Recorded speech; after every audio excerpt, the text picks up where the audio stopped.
Otra vez. Bueno, mira, Ricardo, yo quiero decirte que yo nací aquí en Barranca Bermeja. Es una ciudad de aproximadamente unos 250.000 habitantes. Es un pueblo obrero, petrolero y con mucha influencia campesina. Fue incrustado en el famoso Magdalena Medio, lugar que históricamente ha sido muy violento. Por aquí entraron los españoles, trayendo la famosa civilización occidental y cristiana, y arrasaron con todo tipo de cultura, riqueza y con nuestros aborígenes. Entonces esto pues queda siempre en los genes de las generaciones que van a aparecer en el futuro. Y además de eso, cuando yo tengo uso de razón, lo que conozco es la violencia, ese enfrentamiento del Partido Liberal y del Partido Conservador por el poder, que creó la muerte del doctor José Luis Gaitán en 1948. Entonces eso marcó mucho también mi vida, porque lo que yo veo es esa guerra entre hermanos, y uno pues lógicamente busca un equilibrio, ver una sociedad justa, armoniosa, donde el uno colabore con el otro. Y en esa búsqueda pues yo llego a la universidad en la década del 60 y allí me encuentro ya con la inquietud de los estudiantes universitarios buscando la explicación al mundo, y el mundo de la ciencia, del laboratorio, de la inquietud diferente a la cotidianidad del círculo cerrado y tradicionalista de nuestros padres, que me llevan a mí a pensar de que definitivamente el marxismo, el materialismo dialéctico, explicaba mejor el mundo, y por eso a mí me empieza a gustar los planteamientos de Carlos Marx, aunque no lo conocía profundamente, pero lo poco que hablan y sé de él, pues me inquietan, me gustan, y supero mi condición liberal. Después viajo a Cuba en 1962, empiezo a estudiar ingeniería, agronomía allá, y conozco a los dirigentes de la revolución, el pueblo, las experiencias de allá, y pienso que si en mi país abundan los grupos bandoleros asesinando a los campesinos por venganza o por plata, que si nosotros cualificamos esa realidad, pues que es posible crear un ejército revolucionario y hacer en nuestro país una revolución al estilo de la cubana. Y nos reunimos con una serie de compañeros, como son pues los primeros dirigentes del ELN, Fabio Vázquez, Medina Morón, y hicimos una preparación militar teórica sobre la concepción de la guerra del Che Guevara, y retornamos al país y empezamos la construcción del ejército, de lo que fue posteriormente el Ejército de Liberación Nacional en el año 1964. Así pues inicia la vida de guerrillera mía, ¿no? Nosotros consideramos que el famoso foco podría incendiar toda la pradera, como dice el Che Guevara, que mientras en un país habían condiciones objetivas, pues que la subjetiva era posible crearla a través de la actividad de un grupo en relación directa con el pueblo y el desarrollo de las acciones que fueran aceptadas por la mayoría del país. Y es fácil la creación del foco y el desarrollo de esa lucha. Ahora, a medida que va pasando el tiempo, pues uno empieza a ver de que ese famoso ejército no empieza a concretarse, a pesar de que haya una alta solidaridad del pueblo por las acciones de nuestro pensamiento, nuestra búsqueda. Y sencillamente pues eso obedece que todas las guerras y todos los desarrollos sociales, las contradicciones socioeconómicas, pues obedecen una serie de leyes que si uno no antagonismos con cosas secundarias, cosas que se deberían resolver políticamente. Incluso en determinado momento se decidió la eliminación física, el juicio. ¿Usted piensa, digamos, que estos juicios que han creado un poco embarazada a la parte de la Educación Nacional, este ha sido fruto de una equivocación de la estrategia, de la aplicación de la teoría del Foucault, más bien ha sido un problema de la personalidad de Javier Márquez? Bueno, yo creo que eso se suma uno y otro, ¿no? La necesidad de garantizar el desarrollo de la lucha por instinto de conservación pues lleva al hombre en determinado momento a hacer lo que hacen los felinos, ¿no? O cualquier animal que instintivamente se defiende o ataca todo aquello que le pone en peligro su existencia, ¿no? Y por otro lado, la concepción racional, reflexiva de las cosas, en determinado momento, pues, le dan al hombre la creencia de que puede decidir de una forma absoluta, incluso sobre el destino de las personas, porque se está jugando el futuro de una revolución, la transformación de la humanidad, ¿no? Y cuando a veces convencimientos absolutos en el año del poder, pues ahí es donde indeterminadamente se cometen decisiones que pueden ser extravagantes, ¿no? ¿Cuándo más o menos comenzó este proceso de la política interna dentro del ELN? Ya su particular entre compañeros. Bueno, yo recuerdo que en el ELN desde un principio hubo crítica, buscándole una consecuencia al desarrollo de la lucha. Por ejemplo, la primera crítica que hubo en el ELN fue aproximadamente al año de estar la gente en las montañas. Es una discusión muy dura que hubo sobre que no se podía dirigir el proceso revolucionario desde la montaña, que la ciudad necesitaba autonomía, creación y desarrollo de un movimiento político, porque con el desarrollo existente, mientras llegaban las directrices de la montaña, la ciudad ya se había pasado el hecho coyuntural que generaba una movilización de masas o una decisión sobre cualquier acontecimiento político de carácter nacional o internacional que incidiera en el proceso de la lucha. Y eso terminó siendo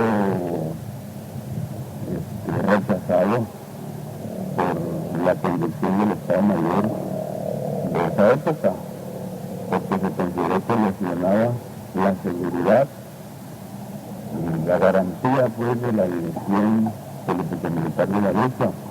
Entonces, desde un principio la ley tuvo debates y búsqueda de una política consecuente. Lo que pasa es que, lógicamente, la concepción focista de lo que se llamaba el Estado Mayor del ELN en ese entonces, pues era muy focista, era muy radical, era intransigente, ¿no? Y eso, como demostró el desarrollo de las cosas hacia el futuro, pues fue pernicioso y creó en determinado momento muchos errores. El proceso de la discusión interna, ¿cómo se planifica la discusión interna de estas cuestiones? Digamos que se vinculó un poco atrás, más a la más. Bueno, realmente sí hubo discusiones internas, pero todas siempre se perdían, ¿no? Siempre se perdían. Y en determinado momento el plantear eso pues creaba contradicciones, no agradaba, no gustaba y la persona era rechazada junto con sus ideas, ¿no?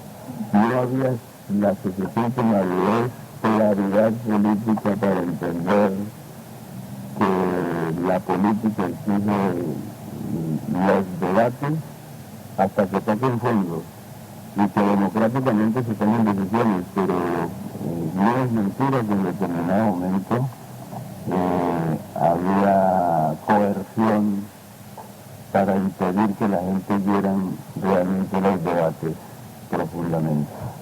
Ese fue un error que cometimos históricamente los conductores del Ejército de Liberación Nacional.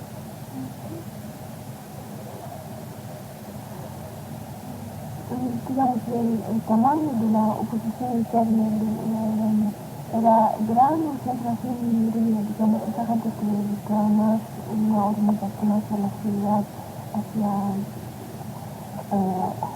vinculación con las masas. Pues yo creo que se da un fenómeno, ¿no?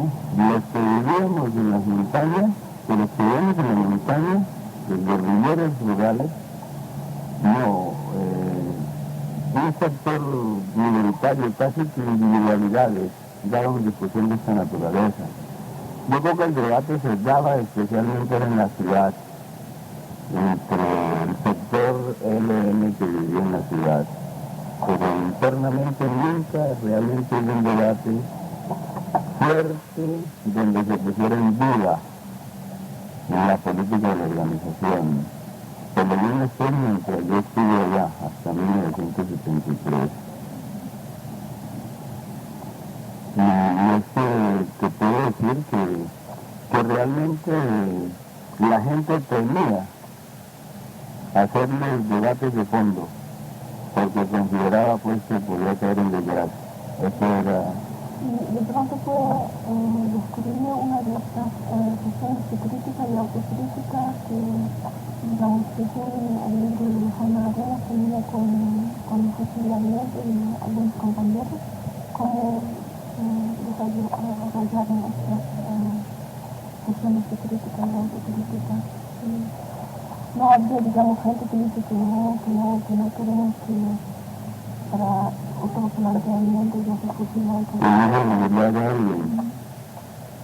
Bueno, realmente yo creo que por lo general cuando se argumentaba la necesidad de fusilar a un compañero y se llevaba en serio a un juicio, casi siempre era fusilado, ¿no? Ya por los estatutos, ya por el error en sí, y por la crisis interna que se vivía respecto a tomar la decisión esa, ¿no? Lógicamente, a medida que van pasando los años, se va conociendo más la realidad de las cosas, se da uno cuenta que hubo muchos compañeros que no deberían haber sido fusilados, porque el delito, todo el supuesto delito no daba para eso. En este momento incluso pues uno conoce de muchos países, de muchos estados, que precisamente han superado la pena de muerte, ¿no? Y a pesar pues, de que en la guerra se fueron entre los extremos, por ejemplo aquí en Colombia los movimientos guerrilleros que vinieron posteriormente, que han surgido, hasta donde yo tengo entendido, dan más derecho al militante para discutir sobre cosas que antes eran juzgadas realmente, ¿no? Como traición. Entonces son experiencias muy dolorosas y que desgraciadamente nos tocó a nosotros vivirlas, realizarlas. Es duro en este momento tener que reconocer que tiene culpabilidad en muchas injusticias, tratando de buscar un mundo mejor.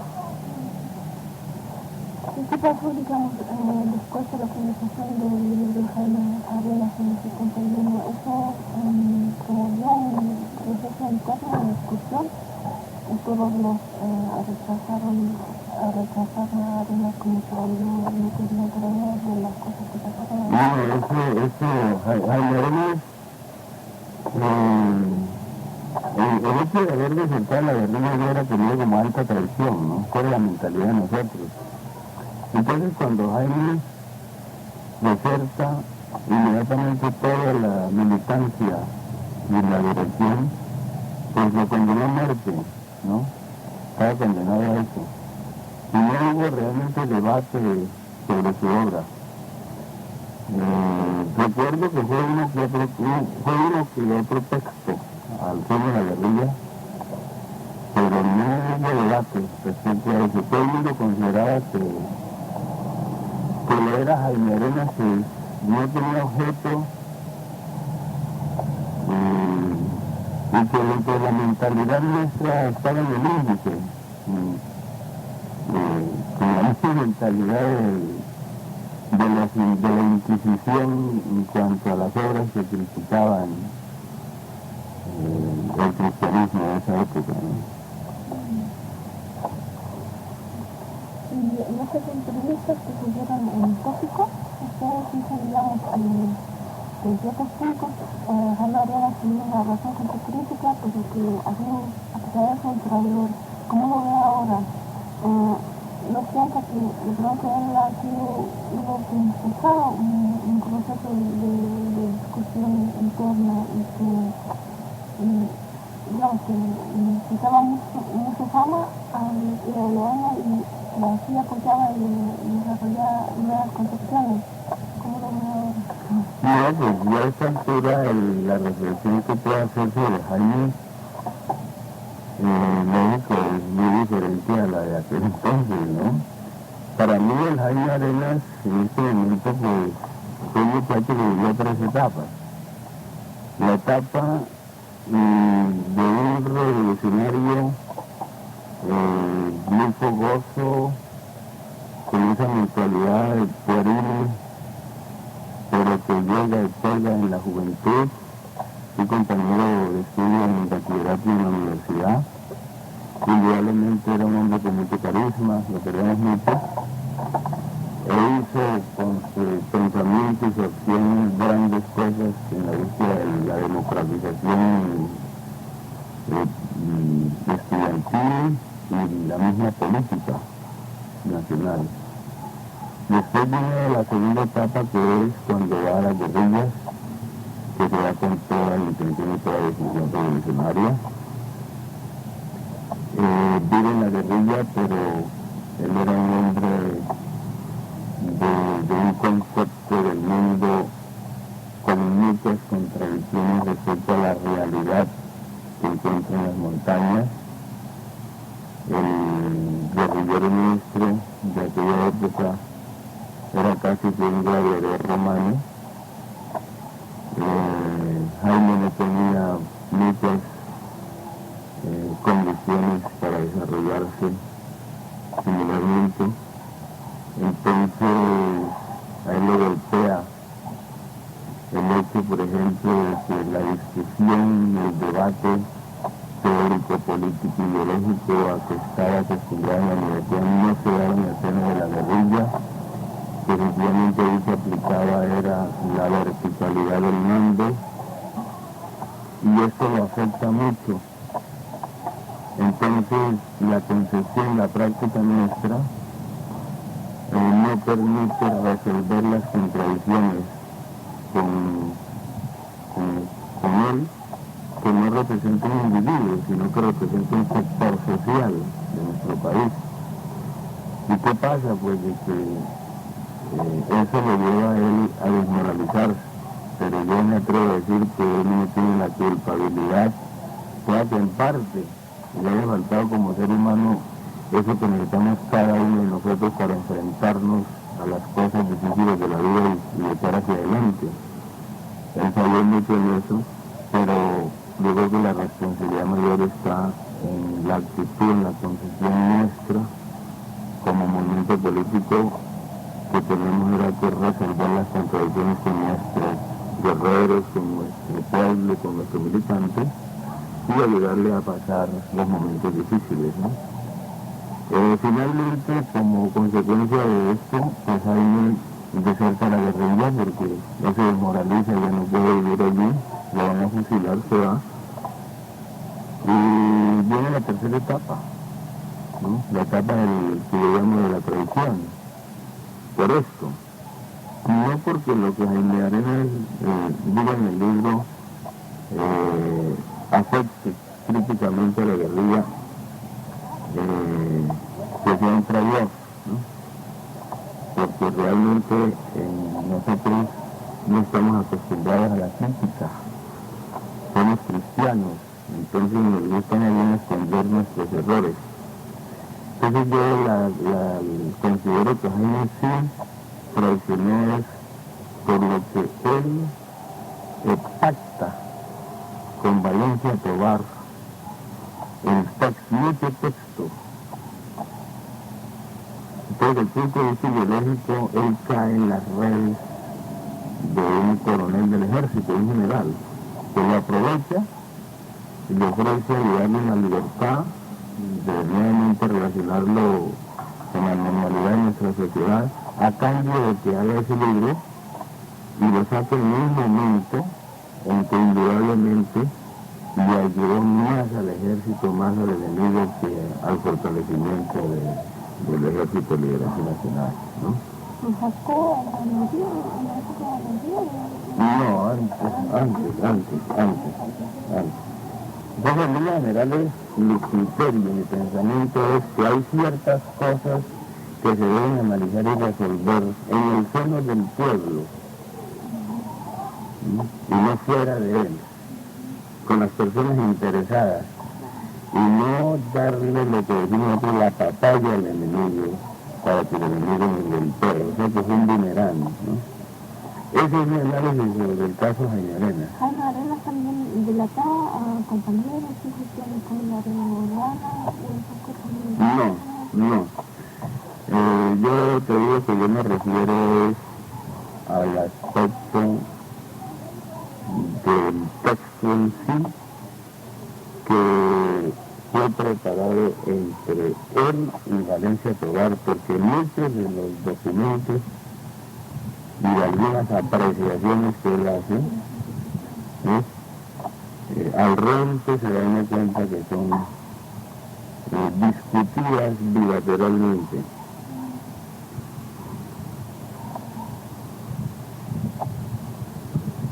Bueno, digamos, ¿cómo?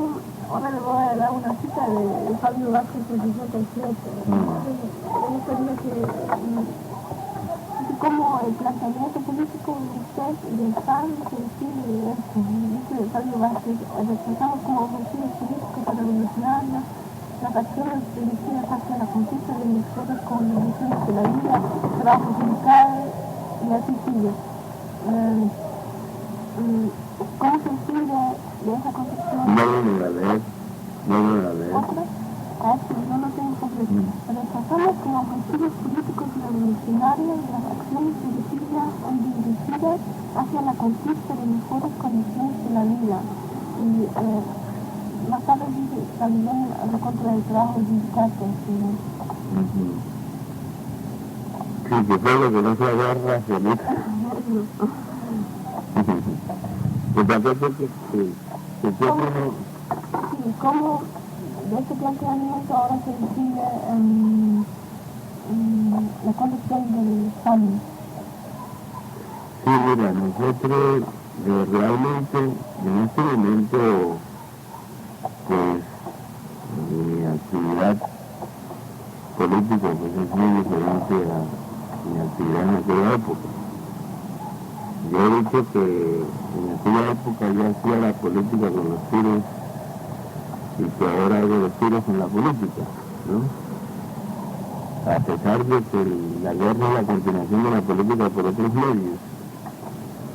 Pero bueno, en el sentido ese tradicional legal acá, pues, siempre que decimos de la política hablamos de la actividad amplia de masas legales, sin el ruido de las balas. Y quiero decirte que estoy en esto y estoy absolutamente convencido que estoy siendo consecuente con la realidad que vive el país en un periodo histórico y consecuente con mi pensamiento en búsqueda de hacer aportes junto con el padre, aportar, no yo individualmente, porque una de las cosas que estoy tratando de hacer en la vida es superar el individualismo, el egoísmo ese, de finalmente creerse uno que es ombligo de la revolución, ¿no? Superar el grupo ese, el que desgraciadamente lo convirtió uno en un momento el pueblo, no me gusta hacer de carne y hueso. Entonces, yo creo que Colombia necesita de este proceso. Es un proceso que aparece no por voluntad de nadie, sino que las contradicciones históricas lo han producido. Y en vista de que han pasado tantos años, y solo se presenta un desgaste entre los alzados en armas, pues yo creo que mientras un pueblo no decida hacer la guerra, esa guerra no puede triunfar. Entonces yo digo que la historia ha demostrado que los grandes cambios sociales pues llevan a enfrentamientos bélicos. Es innegable que desde las épocas cristianas y antes, desde el Antiguo Testamento, nosotros empezamos a ver y encontramos que la guerra es el eje para resolver los antagonismos históricos que genera la lucha de clases. Pero en nuestro país la crisis, los antagonismos de clase, no ha llegado a los extremos de que el pueblo se decida resolver esto a través de una guerra. Entonces, en vista de ese desgaste, yo he considerado que lo que uno tiene que hacer es aportar a que nuestro pueblo adquiera conciencia de su condición de colombiano, de latinoamericano, de un ser perteneciente, ser uno más de la especie humana, y que tenemos la necesidad de hacer conciencia de todo esto y participar en una estructura orgánica y política capaz de impulsar procesos de beneficio de nosotros como lo que somos, y que como la mayoría siempre son los pobres, los que no tenemos sino la fuerza de trabajo y que a través de un instrumento producimos y necesitamos para vivir. Pues yo creo que en este momento esta concepción nuestra de buscar una política de centro-izquierda beneficia a Colombia, beneficia a la patria y nos beneficia a nosotros como revolucionarios. Pero eso también quiere decir que dado ciertas circunstancias, que el pueblo también como nicaragua, por ejemplo, se decida a ir a la batalla, usted también volviera a hacer eso, solamente digamos que en este momento, después de 30 y más de 30 años que se vivieron en Colombia ya, y digamos solamente de una vanguardia relativamente pequeña, pero eso ahora no quiero que plantean otra situación histórica, digamos, una cosa... Sí, Ricardo, mira, para darte caso reciente está el caso de Chile.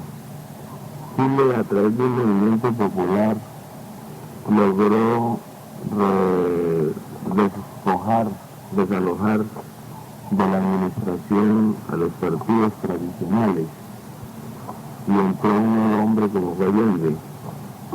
Pero la historia demostró que a los pocos días, cuando Allende estaba haciendo la reforma, la CIA y la reacción mundial e interna prefirió asesinar a Allende antes que respetar digamos la expresión más grande y de que tanto defiende la burguesía como es el sufragio universal como máxima expresión de los derechos humanos y de la libertad del hombre. Y asesinó a Allende. Entonces, esto a mí personalmente no se me olvida, ¿no? Y otras experiencias históricas. Porque yo sé que para defender un cambio, un proceso revolucionario, un poder, en determinado momento tenemos que llegar al antagonismo de la guerra. Entonces yo digo, si a través del proceso de la democracia que plantea, acepta y estimula la misma burguesía, y nosotros aquí en Colombia logramos sacar una fuerza nueva que supere, rebase el partido del Partido Conservador, con un programa de gobierno que el pueblo apoye. Eso es sagrado y hay que apoyarlo hasta las últimas consecuencias. Y que si llegamos a una situación de esas y aparecen los Pinochet, aparecen los Somozas, los golpistas, a tratar de frenar ese proceso y a defender la explotación miserable a través de ejércitos, de asesinatos, de golpes de Estado, yo tomaría nuevamente el fusil para defender esos derechos. De eso sí estoy absolutamente convencido. Porque es estar, uno, con la razón histórica y es estar defendiendo los intereses y la decisión suprema de un pueblo. Dentro del PAN hay muchos excombatientes que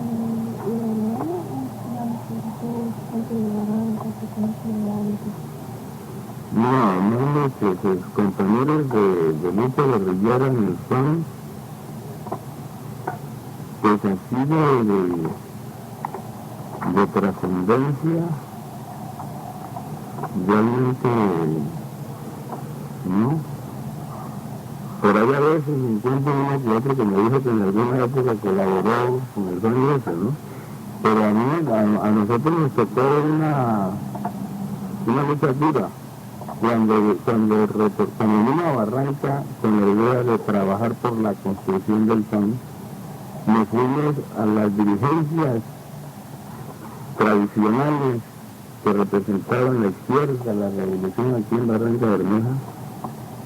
Y la sorpresa mía fue grande cuando vi que esa gente negó hacer aportes hacia la construcción de un proceso de la naturaleza, ¿no? Pero uno siempre ha creído pues, de que el pueblo es quien decide las cosas, y entonces nos fuimos a los barrios populares a dialogar con la gente y encontramos que el pueblo tiene una serie de dirigentes naturales silenciosos pero que son efectivos, ¿sí?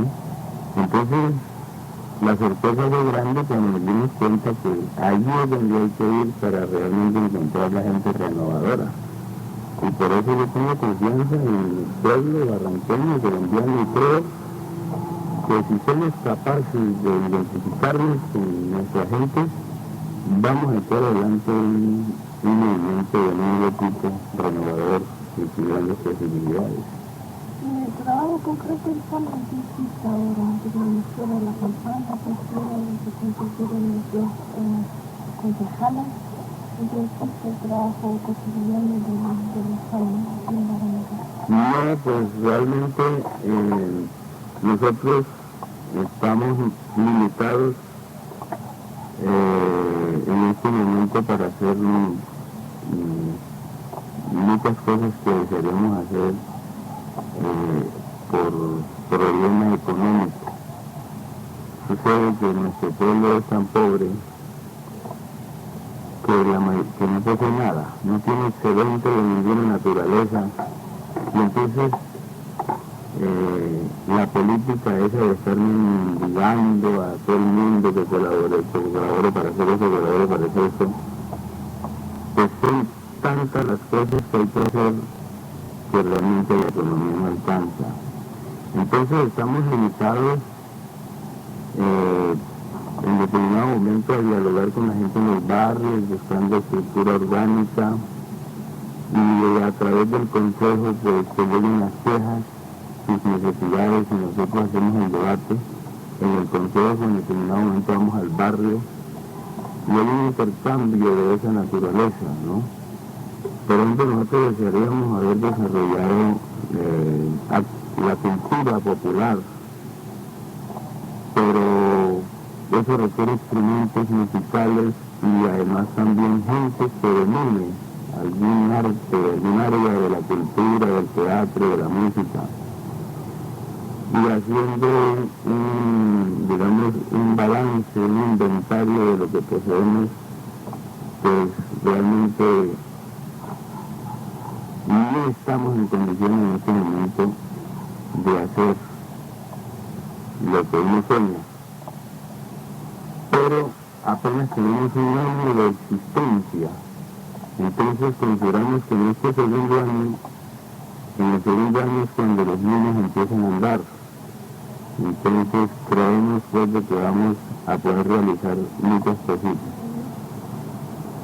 Entonces la dificultad principal es la financiación que tiene el movimiento. No tanto el apoyo que falta de los fondos, sino que no hay plata para realizar los proyectos que están planteando. Sí, porque realmente nosotros la condición humana, la solidaridad humana la tenemos. Pero es muy diferente hacer una campaña política en un pueblito de 4 barrios, ¿no? Donde tú te paras en la plaza del pueblo y echas un discurso en voz alta y te oyen las 4 calles que rodean el pueblo. A una ciudad de estas donde ya pues, superó los 200.000, va para 300.000 habitantes, entonces necesitan muchos medios, transporte, ¿no? Comunicación, sedes, digamos, activistas que por mucha voluntad que le pongan, pues necesitan comer, necesitan estudiar, necesitan descansar y recrearse. Entonces, de tiempo completo, sin recibir, digamos, el mínimo de necesidad, el mínimo de medios para satisfacer sus necesidades. Es difícil, ¿no? Porque dicen que el único que trabajaba 25 horas diarias sin necesidad de nada era Cristo, ¿no? Y aquí no tenemos un ser que tenga la posibilidad esa, ¿no? Nosotros somos seres humanos y a nadie le vamos a exigir sacrificios, sino que le vamos a exigir que la parte de su vida que normalmente le puede dedicar a la política, que lo haga.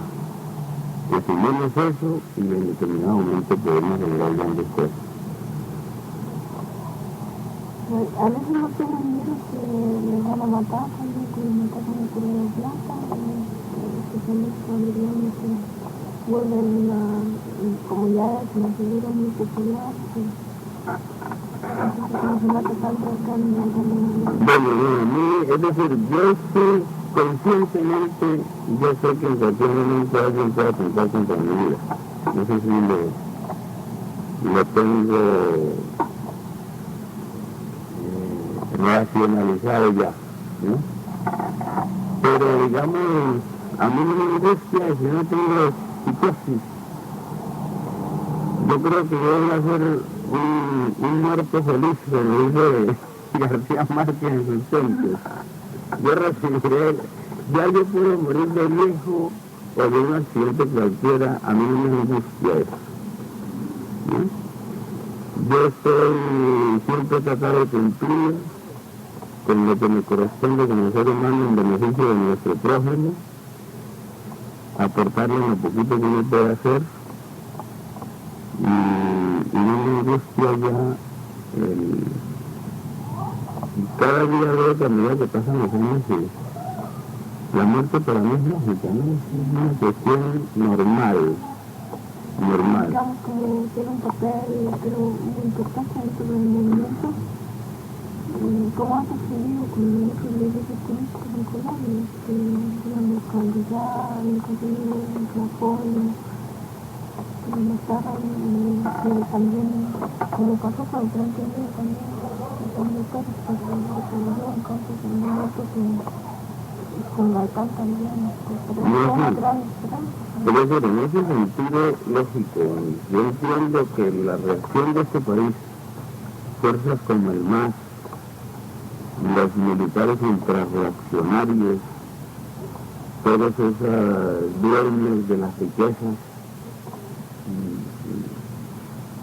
la mafia del poder en general, porque aquí se habla de mafia de la coca, pero hay una mafia que es la mafia del poder en general.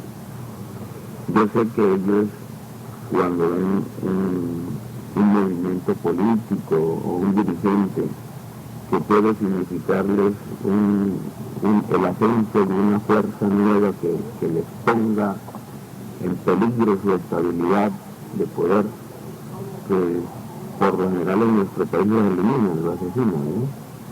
Y yo sé que en determinado momento pues eso puede ocurrir. Ahora, yo no sé, yo creo que mi persona, mi liderazgo, aún no llega a los extremos de poner en peligro el poder de este Estado, ¿no? Me considero altamente un dirigente regional, ¿no? Que es conocido en el país, pero que realmente fuerza política con proyecciones reales pues, no las tiene, ¿no? Entonces no creo que sea el enemigo número uno de los poderosos de Colombia. Después de una de experiencia de participación en el Consejo, ¿cómo piensa que en la coyuntura actual es posible una participación de la oposición dentro de la legalidad, dentro de las instituciones democráticas? ¿Se puede cambiar algo? Más que piensa que se hace mucho debate, pero que como partido científico no se puede cambiar nada. No, yo creo que la participación en el Consejo es importante, es interesante, es necesaria, y sí se pueden hacer cosas. Por ejemplo, a pesar de que nosotros somos minoría, en determinado momento se han hecho algunos proyectos de acuerdo que son tan lógicos, son tan necesarios, tan consecuentes, que se imponen, ¿no? Y que a la mayoría tradicional, el Partido Liberal, SILA, que se llama aquí así, pues no les queda otra alternativa que aprobarlos, aunque sea de mala gana, ¿no? ¿Un ejemplo concreto puede dar? Bueno, nosotros aquí en Barranca Bermeja se puede hablar, por ejemplo, de la pavimentación, alcantarillado, producto y pavimentación de la avenida de los barrios orientales, que inicialmente no la querían aprobar sencillamente porque no es iniciativa de ellos, sino nuestra, en un área pues que tiene mucha fuerza política. La Universidad Autónoma y Tecnológica del Magdalena Medio fue una propuesta nuestra como movimiento político, la campaña la fundamentamos como punto principal. Entonces, cuando nosotros estábamos haciendo las consultas con el doctor Humberto Serna, director del ICFES, Instituto Colombiano de Educación Superior, cuando hicimos contactos con el rector de la Universidad Nacional, del gobernador Cara Heydrich, con el mismo rector de la Universidad Industrial de Santander, es decir, estábamos haciendo el sondeo para presentar el proyecto de acuerdo, para que fuera bien sustentado y que no fuera demagogia, sino con posibilidades reales. Entonces llegó el FILA y presentó un proyecto de acuerdo por iniciativa, ¿no? Para ganarse la iniciativa. Y entonces, como ellos son mayoría, entonces aprobaron el de ellos, no el nuestro. Pero en definitiva vimos un debate fuerte, Y en este momento, por ejemplo, el mismo dirigente de ellos, el asesor Toribio, reconoció que el proyecto de acuerdo aprobado por el SILA tiene una serie de defectos. Otra cosa, por ejemplo, la reforma, aquí hay un problema político con la cuestión del magisterio, y es que a través de las acciones comunales se viene manejando el problema del magisterio para beneficio político, con la mentalidad clientelista, y es que se nombran hijos de gente que vive en los sectores populares como encargados de algunas escuelas, grados primarios, que no tienen condiciones docentes, ¿no?, pedagógicas, con el fin de satisfacer la necesidad de la familia que es activista en la política. Y entonces se afecta realmente la educación de los niños, pero eso es nuestro país. Entonces en este momento se presentó un proyecto de acuerdo reglamentando todo eso para que las futuras gentes que se encarguen, se responsabilicen de darle clases, de estar directamente relacionados con la orientación educativa de los niños, tenga que tener las condiciones exigidas por ministerios de educación. Es decir, así hay proyecticos que no son grandes cosas, pero que en determinado momento a la gente se les demuestra que nosotros estamos en la búsqueda de hacer algo por ellos. El proceso de paz, el plan de organizar el Darfur y el demás, proceso de la paz, apoya a un desarrollo político como el PAN. Piensa que da igual que también hubiera sido posible en otra época con la autoridad. No, yo creo que la política de Belisario Betancur sí fue un factor que ayudó al aparecimiento, creación y desarrollo del FAN. En época de Curvayo era imposible que apareciera un FAN, porque yo, por ejemplo, cuando salí de la cárcel, gobernaba Curvayo me tocó en el país, donde me hubiera quedado seguro que sus fuerzas paramilitares me hubieran asesinado, ¿no? Entonces estamos viviendo una coyuntura diferente. No es que esté garantizada toda la democracia con Belisario Betancur, pero indudablemente que su política sí tiene muchas diferencias con los presidentes del Frente Nacional y especialmente con el último sinvergüenza que presidió, ¿no? En la política. Incluso de las medidas del Plan Nacional de Rehabilitación. El Plan Nacional de Rehabilitación. ¿Qué significa para la zona de Magdalena Medio? ¿Apoya realmente a un desarrollo, más bien como dicen algunos críticos, lleva a la militarización de la zona? Bueno, pues el plan de rehabilitación tiene siempre el mismo fenómeno de los proyectos colombianos históricos, que una cosa es lo que está sobre el papel y otra cosa es lo que se realiza. Hasta el momento, si tú lees todas esas propuestas del gobierno, pues tú dices, por fin se va a redimir esa área de su mal histórico. Pero si nos vamos a ver lo que se está haciendo, pues se puede decir que es demagogia. Y entre las realizaciones, lo primero que se hizo fue la creación de una brigada militar en Puerto Río. ¿Hace cuánto se fundó esto? Hace más o menos como un año y pico, ¿no? Año y pico. Entonces, ¿qué ocurre? No había por ahí. No hay brigada, habían batallones. pero ahorita ya fue una brigada.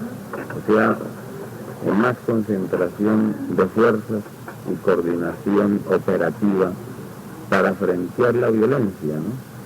Y sencillamente la violencia se entiende en esta área la represión del ejército contra los alzados en armas, contra los guerrilleros. Bueno, entonces eso es el reflejo de la política tradicional. O sea que el Estado colombiano hace presencia en el área del Magdalena Medio fundamentalmente con criterios militaristas, policidos, ¿no? En lugar de coger todas las causas que generan la violencia y tratar de superarlas con realizaciones de beneficio social, lo que hace es meterle en la mano dura porque están convencidos o porque el Estado no puede ser de otra manera, sino siempre que es generador de estas contradicciones de toda la violencia, y solamente le queda la actitud policiva para frenar a los hombres que se salen de la ley y que se ven obligados a delinquir, ¿no? Luchando contra esto. Entonces, por eso te digo que una cosa es lo que está en el papel y otra cosa es la realidad. Aunque ya en el papel dice que las acciones cívicas es parte de esa rehabilitación. Sí, por ejemplo se habla de los caminos de la paz. Aquí hay un problema gravísimo en esta área, y es, yo te dije ahora rato que esto tiene mucha influencia campesina. Pues sí, viven miles de campesinos que están viviendo de estas montañas, porque precisamente como no tienen posibilidad de subsistencia en la ciudad, tienen que irse a sembrar yuca, plátano, arroz y a recolectar de la naturaleza lo poco que pueden para poder sobrevivir, un y hambre. Entonces,